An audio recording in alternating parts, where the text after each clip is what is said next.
इंसाफ बिक रहा है, ईमान बिक रहा है, बाजार सा लगा है, सामान बिक रहा है। इस राम की धरती पर रावण का राज है। कानून थक चुका है, नपुंसक समाज है। हर मोड़ पर यहां तो इंसान बिक रहा है, बाजार सा लगा है, सामान बिक रहा है। नोटों के नाम पर, कहीं वोटों के नाम पर, तीर्थों के नाम पर, कहीं धर्मों के नाम पर लग रही है बोलियां। भगवान बिक रहा है, बाजार सा लगा है, सामान बिक रहा है। मानवता लुट रही है, खामोश है विधाता। धरती पर बढ़ते पापों को मिटाने जन्म क्यों नहीं लेता कोई मृत्युदाता, मृत्युदाता।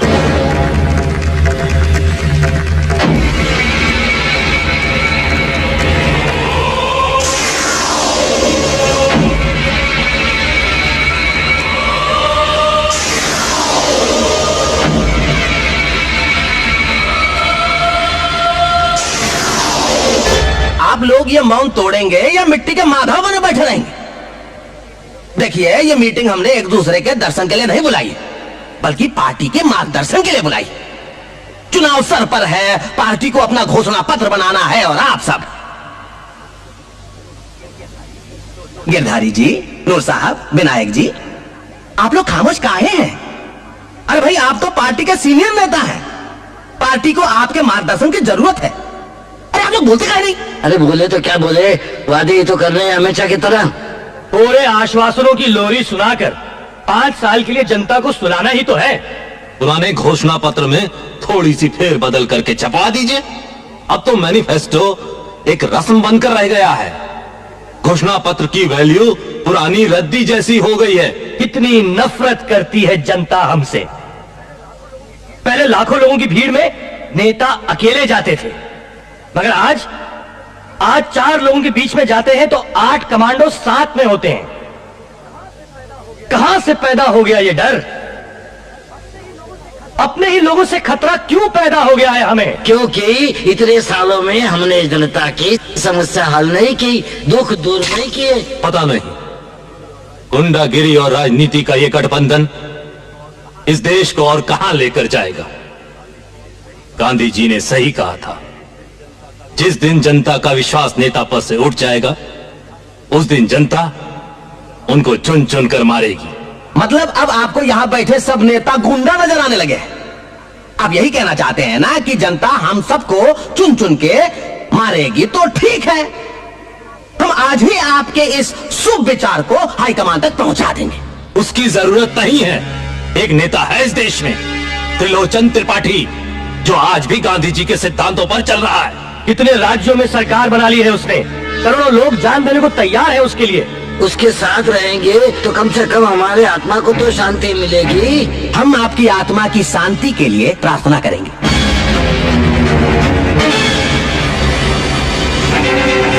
खामोश कर दी हमने वो आवाजें जो तुम्हारे खिलाफ उठी थी। अरे राणा, तुमने ये क्या गड़बड़ कर दी? अरे मैंने तो तुझे इन्हें सबक सिखाने के लिए फोन कराया था और तूने तो इन्हें ढांढा।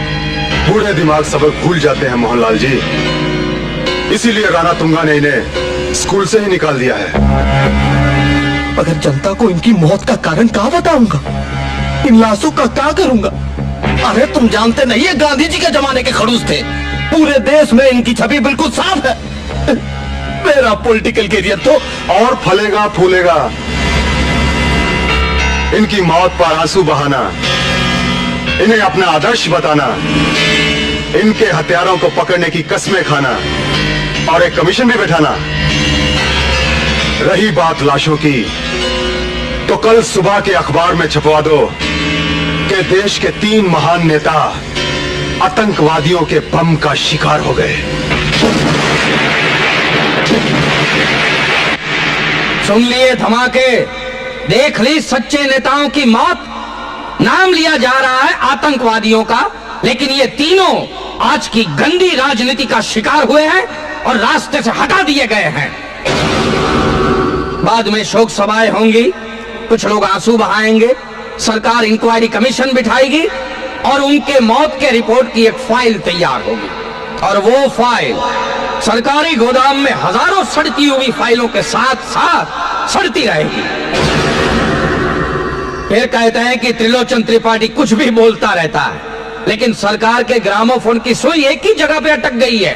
गरीबी मिटा देंगे, गरीबी मिटा देंगे, गरीबी मिटा देंगे, गरीबी मिटा देंगे, गरीबी मिटा देंगे, कि गरीबों को मिटा देंगे। आपको अच्छी तरह याद होगा कि ये मंत्री मोहनलाल जी जब पहली बार एमएलए का इलेक्शन लड़े तब उनकी पूरी संपत्ति 125 रुपए की थी। 60 रुपए का कुर्ता, 40 रुपए का पजामा और 25 रुपए के चप्पल, और जेब में 4 आठाने चने कुरमुरे खाने के लिए। आज 10 साल के बाद उनकी पूरी संपत्ति 125 करोड़ रुपए की है। क्या धंधा है उनका या उनके बाप का? गांव में 2 रुपये दर्जन केले बेचते थे, केले। तालियां मत बजाइए, जरा सोचिए, ये माल आया कहां से? आपकी जेब से।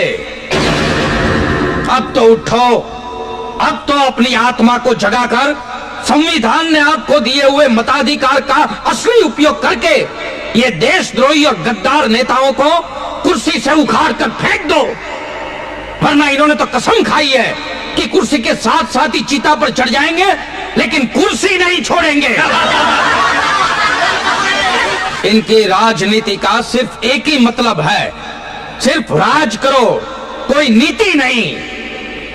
अब मैं आगे कुछ नहीं कहूंगा, फैसला आप लोगों के हाथ में है। जय हिंद।